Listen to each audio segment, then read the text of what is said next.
Welcome to the Growing in Love for Life podcast, where it's all about saving and strengthening your marriage and creating the relationship you really deserve and want to have. And now, from growinginloveforlife.com, relationship and marriage coach and best-selling author, your host, Liam Naden.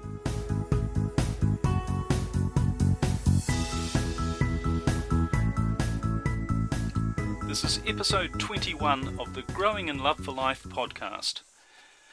Well, hi there, it's Liam Naden here, and we're at episode 21.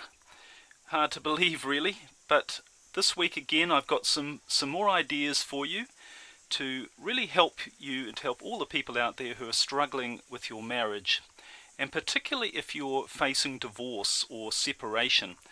I really am doing these podcasts in the hope that I can give you some ideas that can stop that from happening and really give you back what you really want, which is a wonderfully fulfilling marriage. Now, just before we get started on this week's topic, which I think you're going to find quite interesting, just a word about these podcasts. And I've been doing them for nearly 6 months now. As I say, this is episode number 21. And I've been really, really humbled and very inspired by all of the comments and emails I've had from people thanking me for how it's helped them, how the ideas have helped them in their marriage. But what I'm finding is that my time is starting to get a little bit overwhelmed. I have my Save Your Marriage program, of course, and that's where I help people on a much more one-on-one basis to really save their marriage, really get it back on track. And I'm finding that's taking more and more of my time. So this actually will be from now on, this podcast, it has been running every week, and from now on I'm going to be doing it once a fortnight, so once every second week. So there won't be a podcast next week, but there will be one the following week. And I'm still very committed to sharing this information with you and bringing the message about how you really can do the right things to save your marriage and create a fantastic relationship. But my highest priority is to the people on the Save Your Marriage program and the people who are using me for private coaching as well. And because of that, I just don't have the time to commit to doing these every single week, because I think the other thing, if you've been following these for a while, if you've listened to the others, you will know these are really a different sort of podcast, and I've done this very intentionally. I didn't want them just to be like a lot of things can be, which are a bit of a general chat session with a couple of nice ideas. I wanted to make each of these podcasts really powerful in their own right, where you could really take the information, particularly if it's a problem that you're dealing with specifically, you could take that information and apply it and firstly understand it, and then be able to apply it immediately and see an immediately positive result in your relationship. And that's, as I say, that's what I've really tried to do with these podcasts. That's what I'll continue to do. But they do take me quite a bit of time to put together. So, as I say, I want to keep the quality of these podcasts up. I want to keep the quality of the information that I share with you up.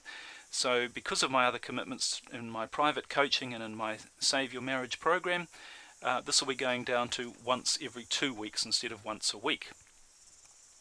And of course, I hope that if you are getting a lot out of these podcasts, if you really want to speed things up, if you want to turbocharge, if you like, or really accelerate the progress you can make in saving your marriage, particularly, if you are facing divorce, you need quick solutions, you need permanent solutions.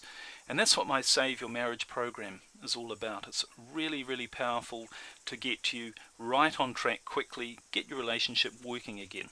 And you can get all the information about that, of course, on my website, which is liamnaden.com/program, program.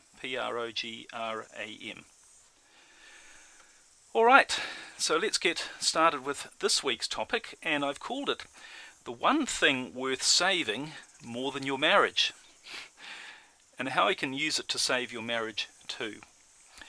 And the thing is, I speak to many people who are having all sorts of issues and difficulties and real challenges in their marriage. And these can be that their spouse or they have fallen out of love with each other, or the communication's gone, or the sexual intimacy's not there anymore, to really even major challenges, even more major challenges, such as maybe their spouse is having an affair and they don't know what to do about it. And as I say, I work primarily in my Save Your Marriage program to deal with all of these most difficult problems. And of course, one of the most difficult things of all, one of the most difficult problems I see, is when there's a couple where one person really wants to save their marriage, but their spouse doesn't want to. Their spouse wants to leave. And that's a big problem, and I deal with that in great depth in my Save Your Marriage program.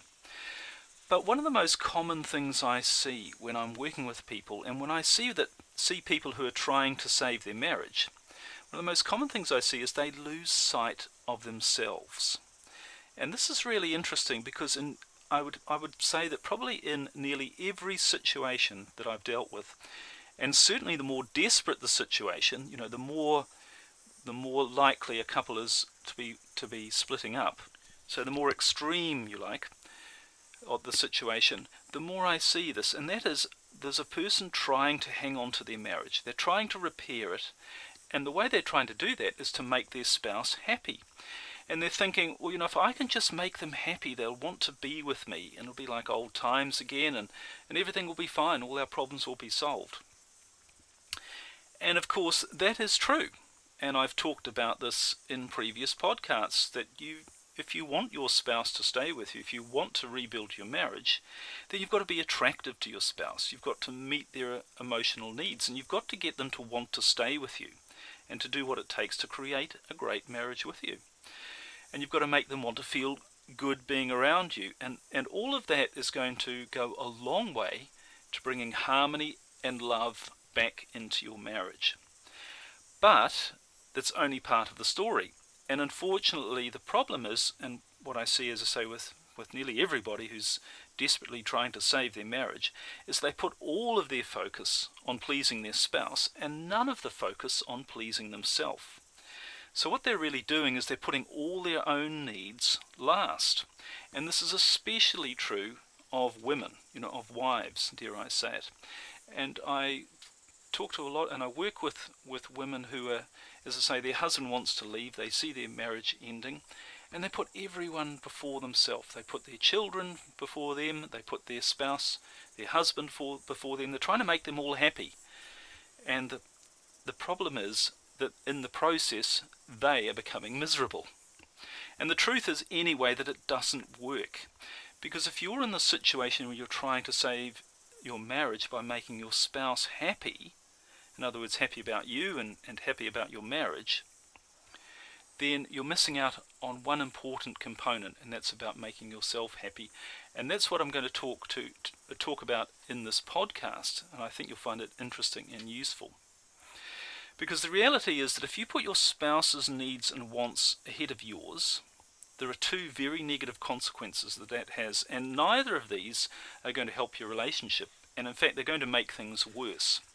And if you're in that situation where you're really trying to please your spouse, thinking if you can make them happy they're going to want to stay with you, then I think you're going to relate very strongly to what I'm saying in this podcast. And you'll also relate strongly to these two particular negative consequences that I see when you put your spouse's needs ahead of yours. And the first thing that happens when you do that is that it makes you feel bad. So if you're not getting your needs met, if you're not being happy, then your stress levels are going to go up. You're going to feel depressed. Your health can suffer. Your productivity and your work's going to suffer. It's going to cause strain in your other relationships, such as with your children or your other family members and your friends. And you're not being happy in yourself. In fact, you might even begin to feel resentful towards your spouse, because as you see it, you're putting in all of this effort for them, and they're either not giving anything back or you're simply not getting the result that you want. So it makes you feel bad when you don't put your needs up there as well. And the second thing is, as I said a little bit before, it actually makes your marriage situation worse, because it adds to the stress and unhappiness in your marriage. And the reason for that is because you are stressed and unhappy. And that also makes you seem less attractive. And in fact, it makes you look weak and pathetic. And it's as if you're sending the message to your husband or your wife, look, I'm weak and pathetic, but wouldn't you rather stay with me and be miserable and unhappy as well? Now, I'm sure you would agree with me, no one wants to do that. No one wants to choose to stay in a situation that isn't miserable and unhappy. And I've talked about this a lot in previous podcasts, but it's really the opposite of what you want, isn't it? I mean, you want you and your marriage to be happy, fun, and exciting, and easygoing, stress-free, all of the things that are going to make your spouse want to stay and work with you on resolving any issues you might have in your marriage. Alright, so all of this is really leading up to me telling you that the one thing that is worth saving more than your marriage, and funnily enough, when you save this thing, you have a much better chance of saving your marriage as well, and it's going to be one of the most important tools you have to do that. So if we come back to the title of the topic of the podcast, the one thing worth saving more than your marriage, and how you can use it to save your marriage too, what is that one thing that's worth saving more than your marriage? That is your soul. Your soul. Now, what do I mean by this? Well, you might think I'm talking in religious terms, but I'm not. No, I'm not using the word soul in a religious sense at all. But what I'm talking about is keeping intact and saving, if you like, the essence of who you are. The real you, your true self, the parts of you that make you feel really alive and that you know are the real you.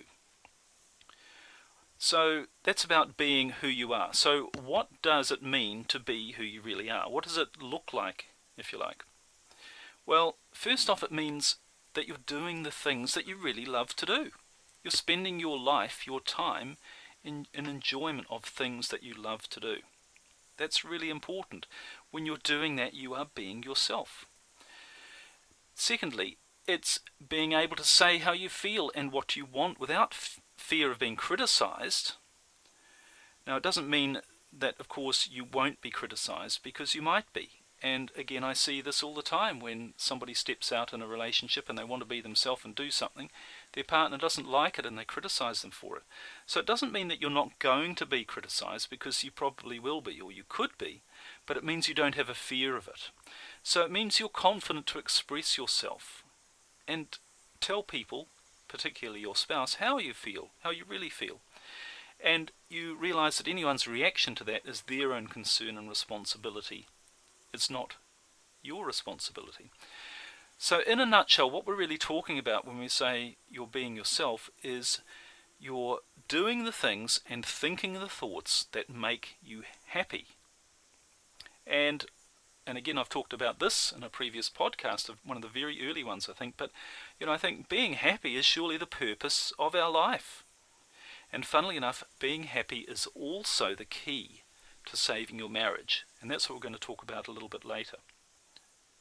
So, this is so important. Learning to be and live as the person you really are, I think, is the most important thing you can do in your life, period.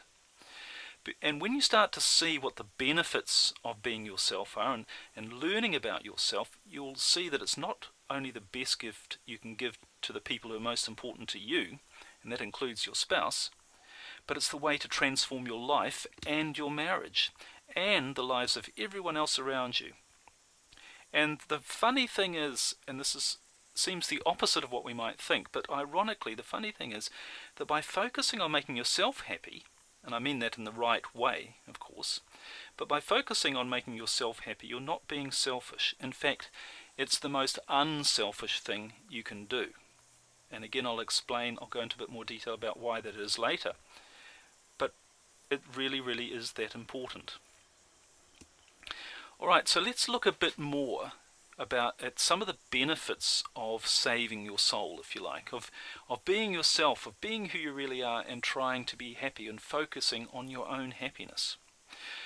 Well, as I said earlier, the more you are true to yourself, the happier you are. And the happier you are, the more positive energy you put out into the world, to other people. And the more positive energy you put out, the happier the people around you become. And the happier the people around you are, the happier you become. So it's, if you like, a cycle of positivity and happiness. You're putting out happiness and positivity. You're making other people feel positive and happy, and they're making you feel positive and happy back. It really is like a snowball that builds on itself. And if you really think about it, about what I'm saying here, you'll know that it is actually true, because I'm sure we've all met someone at some stage in our life who we've noticed was just really happy to be who they are. And here I'm not talking about the people that you might meet who are bouncing off the walls with energy and trying to impress other people. I'm talking about people who put out a genuine warmth, and as if they're saying, "Hi, this is me, and I'm really happy to be me, and I'm happy to meet you," if you're meeting them for the first time. They're the sort of people who you feel good to be around. They have, if you like, magnetic personalities, and they seem to have like an inner strength that is peaceful and almost calming. But at the same time, they can be quite passionate and energized as well. And it really is as if they're truly alive. And in the process, they make you feel better about yourself as well. But it's something you can't really define about them. You can't put your finger on it. But the other thing, and if you think about just what I just said about what a truly happy person is like, you'll see that they're also very attractive, aren't they? I mean, a person who is true to themselves and who really likes themselves, who's really happy with who they are, they're someone you want to be around. And I think one of the reasons for that is because, unlike virtually everyone else in the world, sadly, these people don't need you to like them. They're not there trying to sap your energy when you're around them. And think about this, and I'm not being judgmental here, but I'm just making an observation, and just see if you think this is true. But think about a conversation that you have when you meet someone for the first time. And the truth is that nearly everybody out there really only want to talk themselves.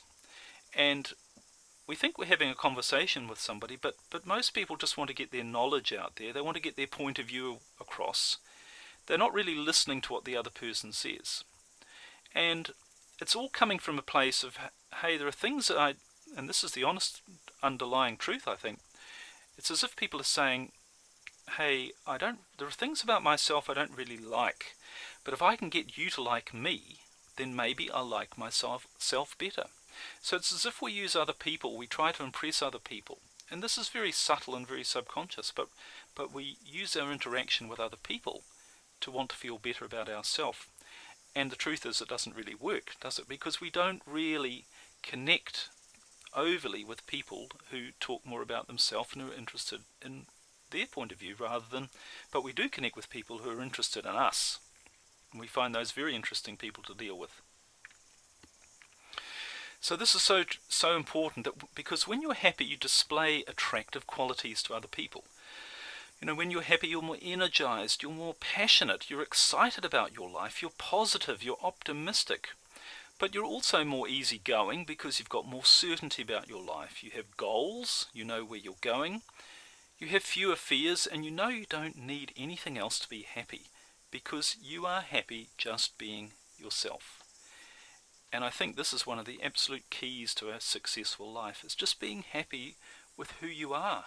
Not having to change something to be about yourself to be happy. You're happy, you know who you are, and you're happy being who you are.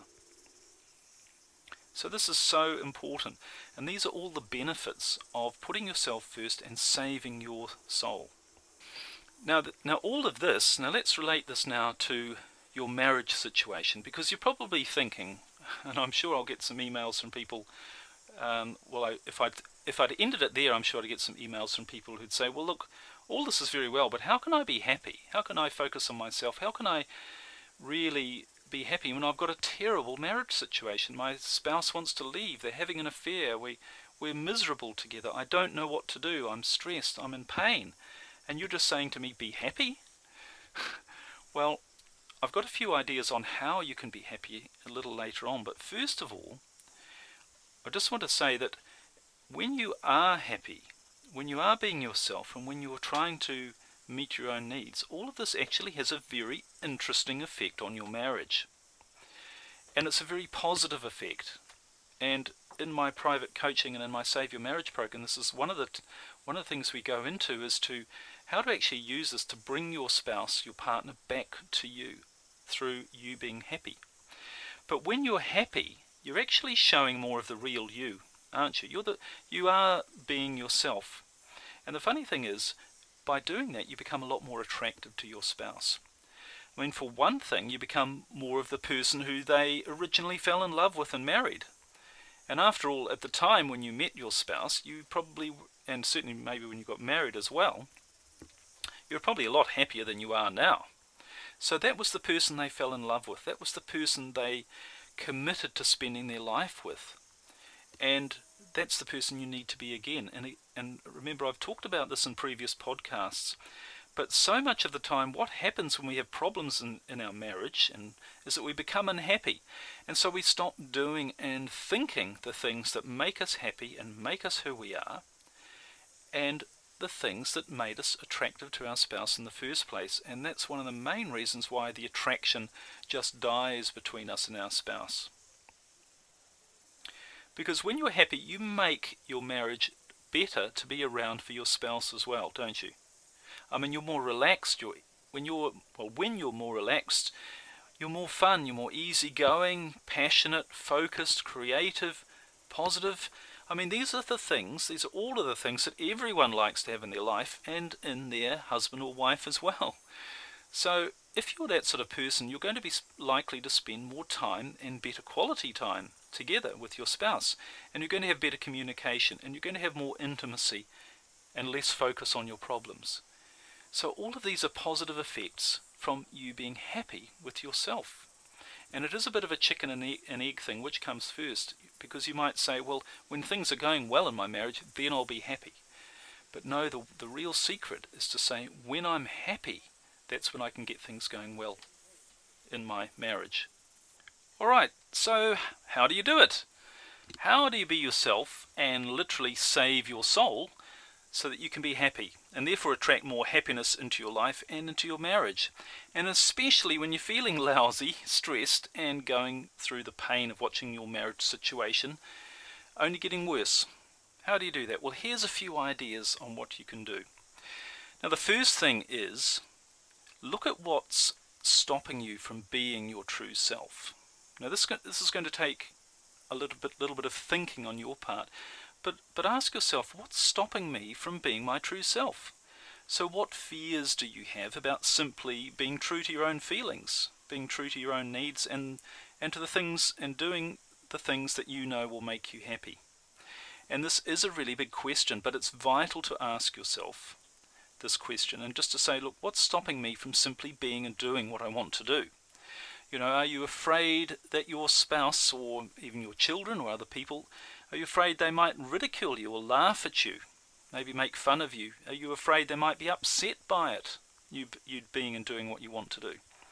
Perhaps they might call you selfish and be hurtful in other ways, and that's a common thing, isn't it? Are you afraid of making mistakes, perhaps of trying things and discovering that they're wrong, or that you did them wrong, or that they're not really things that you want to do anyway? So that could be a reason that's stopping you. You're afraid of making mistakes.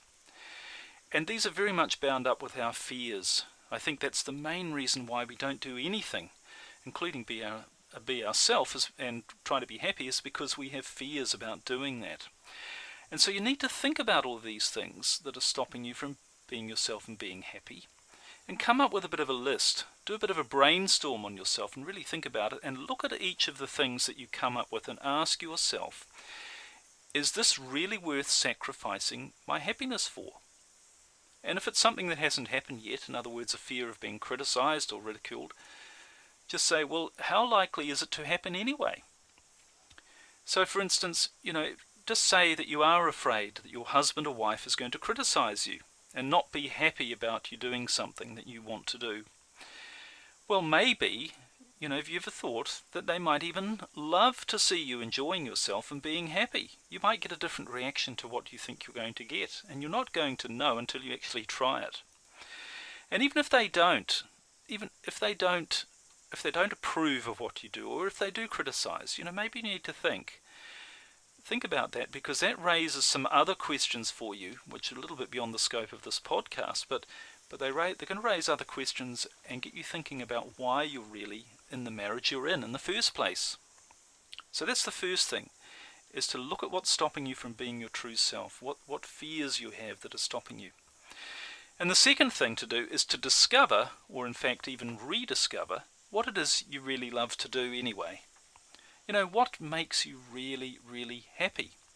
And this is again a good question to ask yourself with a pen and paper, and make some notes and write down what comes to your head. So take some time to imagine yourself being really happy. Just imagine yourself being really happy and think, what would you be doing if you were really, really happy? And what would you be thinking? What thoughts would be going through your head? And who would you be with? It's very, very important to know clearly what it is that makes you truly happy and enjoying your life. And of course, it's going to be different for everyone. And what's right for you is right for you and you alone. So that's the second thing. And the third thing is quite similar, but it takes it to another level, if you like, and that is to create a picture of your ideal life. So once you've made a list of the things you love to do and you can see yourself doing them, then just take it one step further and create a description, a complete description of your ideal life. So if you were really, really happy, what would you be doing? Where would you be living? Who would you be spending your time with? With some of those questions we've asked before, but also on an ideal day, what would you be doing? Step by step, think about from the first thing you wake up in the morning to the last thing at night, what would your ideal day look like?